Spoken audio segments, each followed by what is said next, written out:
На улице Ахметова в Уфе Альфия Багаудинова часто гуляет с сыном по вечерам.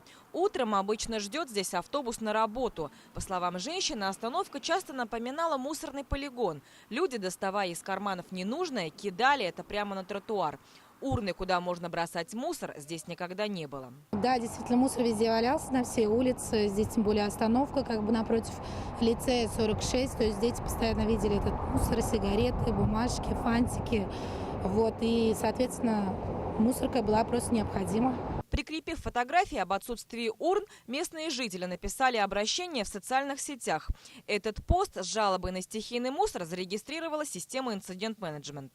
Район достаточно быстро отреагировал на этот инцидент. Они сначала почистили остановку и обещали до 9 мая установить урны, что, в принципе, они и сделали. Приложили фотографии о том, что установили урну, попросили жителей выбрасывать мусор только в положенных местах и взяли эту остановку на контроль. Кроме мусора, горожан волнуют и другие вопросы. За прошедший месяц в администрацию Ленинского района Уфы поступило более 100 обращений через систему «Инцидент». Реакция властей обычно моментальная. Первичные ответы на свои обращения жители получают уже в течение 3 часов. Половина из них касается вопросов по благоустройству, по очистке территории и поддержанию в надлежащем состоянии. Все вопросы, которые поступают через программу «Инцидент», взяты на контроль администрации района и до исполнения держатся на контроле. 1, 2, 3, 4, 5. И вот 6-й мешок у меня уже с сентября месяца. Я одна живу, поэтому у меня копится.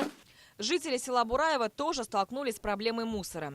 Если с многоквартирных домов вывоз отходов был организованный, то в частном секторе не было даже контейнеров. Мусор приходилось сжигать или самостоятельно вывозить на свалку. А у пенсионерки Элиды Хузиной своего транспорта нет. Ей приходится еще и хранить отходы. Вывозить помогают уже соседи. Не поставлены урны. Меня это, не только меня, но и жителей нашей улицы и всего села, частных секторов, очень волнует. Свои претензии бураевцы оставили в социальных сетях, в том числе на странице Радия Хабирова. Их обращения не прошли мимо программы «Инцидент». В частном секторе контейнеры установили по санитарным нормам.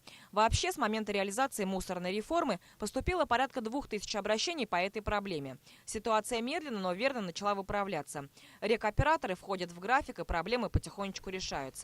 Эта тема стоит на контроле руководителя республики Радия Хабирова.